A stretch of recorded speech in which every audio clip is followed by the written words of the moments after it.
Western civilization is in crisis. Our ideas and our culture have dominated the world for well over 2 centuries.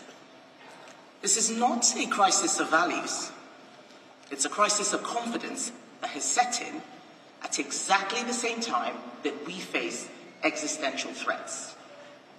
On the left, this self-doubt manifests as an embarrassment of the West's legacy, and in extremists, a hatred of Western history and even its culture. But what about the right? We know that the West has given the world amazing ideas and values, from democracy and free markets to our banking systems. Yet around us, we see so much cultural and economic decline, we doubt ourselves. We doubt our ability to build like our predecessors did. We doubt liberal values of tolerance or free trade, demanding a post-liberal world.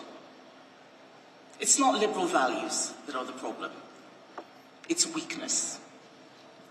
Last week, 2 surveys were released that should alarm everyone in this room. Almost half of young Brits think their country is racist. Nearly 60% of them are not proud to be British. Nearly 40% of the fighting age population wouldn't fight for our country under any circumstances.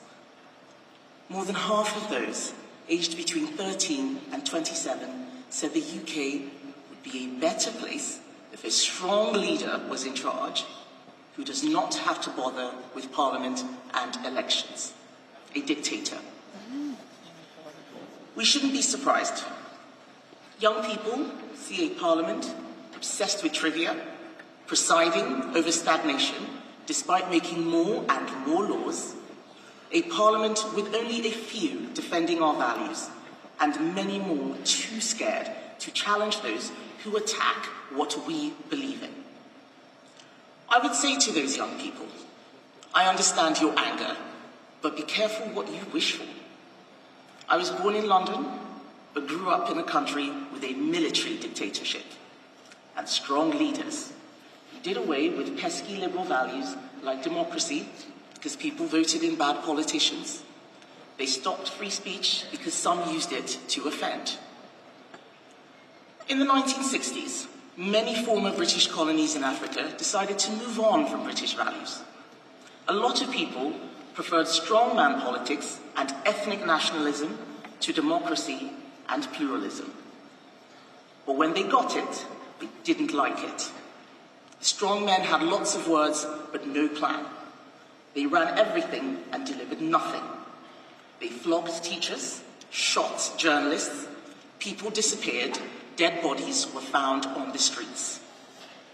Without the ability to speak freely or trade freely, the government controlled everything, and wealth became hard to create and easy to destroy. So let's remember what we are defending here. Not just our wealth, but our culture. A culture built on those values we've taken for granted. Classic liberal values, not left-wing liberalism, but classic liberalism of free markets, free speech, free enterprise, freedom of religion, the presumption of innocence, the rule of law and equality under it, no matter who you are or where you come from.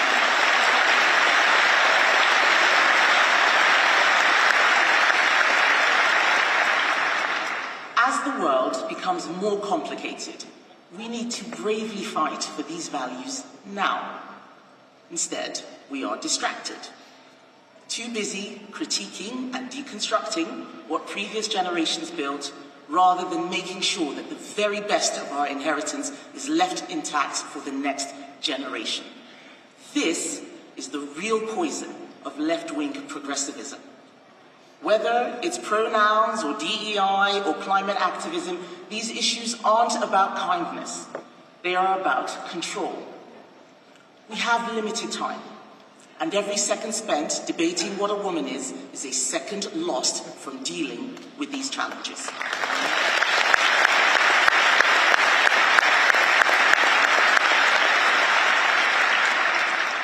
In order to fix things, we need to know what went wrong. I believe that loopholes in liberalism have been found and easily exploited. We have been hacked. Rule of law is what built so much of the West. It is in the corruption of the rule of law itself that we see where the problems begin. The most extraordinary example is how the European Convention on Human Rights, designed to stop the persecution of individuals by the state, is now weaponized by those who wish to erode our national identity and border security.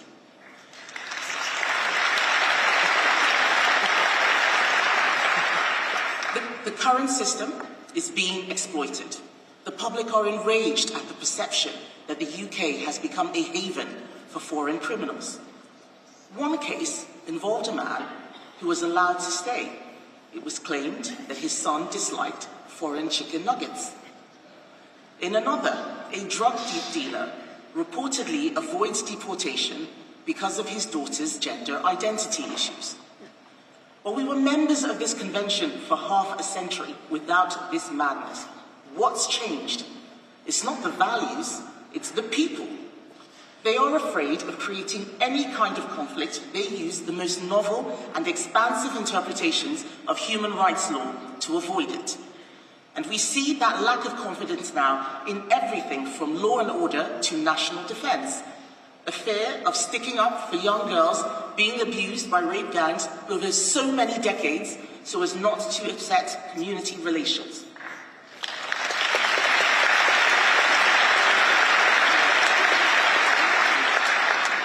Totalitarian states like Russia, Iran, and North Korea are coordinated in their efforts.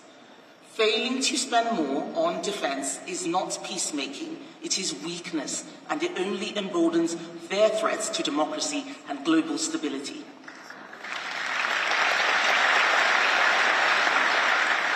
So how do we defend? Conservatives are the guardians of Western civilization.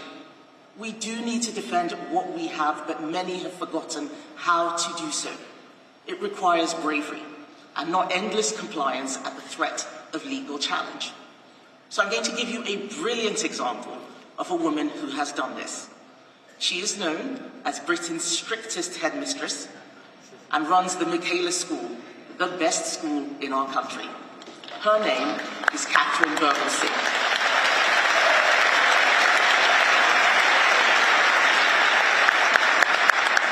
The Michaela School is secular. However, religious tolerance was being exploited to harass and bully others. This led to segregation and tensions, with some students beginning to pray in the playground, violating school rules, pressuring their peers to follow religious practices they hadn't before, like wearing a headscarf or stopping choir practice. In response, Catherine banned those prayer rituals to restore order and refused to provide a dedicated prayer space, aiming to maintain the school's secular environment and treat all pupils equally. The response was an orchestrated attempt to destroy her reputation and her school. She was sued by one child's parents. The BBC ran a headline saying the school made being Muslim seem toxic. Most politicians are afraid of that sort of headline for fear of being labelled Islamophobic. Most teachers would have relented the minute they were challenged. Catherine Singh took her case all the way to the High Court and she won.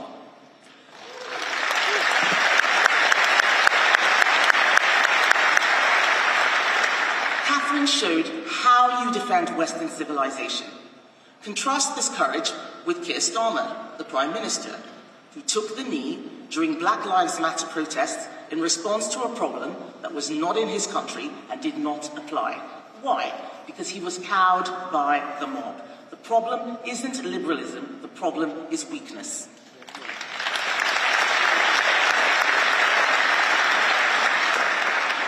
Millions of people all around the world want to live in the West because they want the benefits. However, some of them bring behaviours, cultures and practices that will undermine the West and the values that helped make us great. They find common cause with our useful idiots who don't appreciate their own inheritance. The Conservative Party in Britain has just lost an election. We have a crisis, just like the West. People ask me what difference new leadership will make.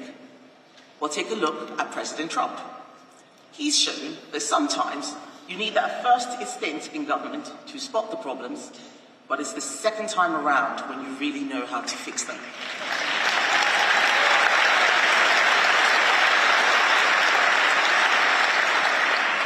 And it starts by telling the truth. A country cannot be successful if its people and its intellectual elite don't believe in it. This means dealing with the poisoning of minds that is happening in higher education. We have been naive on economic growth. We have been naive on issues from net zero to immigration, weakening ourselves and strengthening our competitors. Immigration is far too high. We cannot support all those who wish to come to our country. We have no obligation to do so. The British people must come first.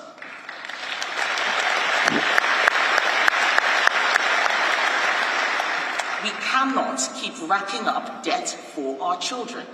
It was fiscal weakness, not just war, that led to the decline of the Roman Empire. We need smaller government and smarter spending. The belief that the state and not business creates wealth has become normalized. The world owes no one a living. Millions of people cannot just sit on welfare and expect to be paid to do so. And if they don't like it, that's their problem, not the state's.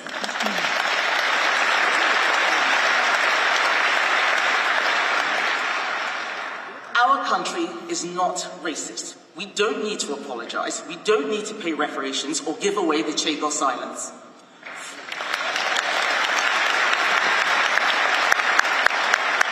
Free speech matters.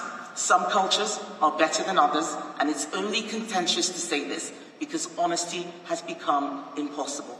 People should not be afraid to speak out. We will be proud of our country.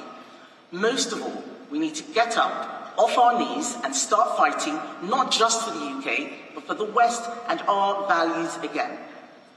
We will have to decide between the true but hard way that needs tough decisions and bravery, or whether we have more slogans and announcements but no plan. Don't listen to the media class complain about populism.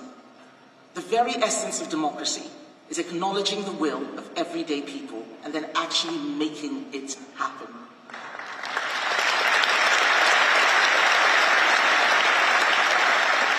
Populism becomes corrosive if it is just words without thought, rage without reason, anger without the ability to action. For those of us who seek leadership, we must do better. And that is why, in the United Kingdom, my party is starting the largest renewal of policy and ideas in a generation. This conference is part of finding those answers, and it fills me with hope. If we get this right, we stand at the dawn of a new Conservative century with so much opportunity and possibility. If we throw this opportunity away because of anger or self-doubt or weakness, our country and all of Western civilization will be lost.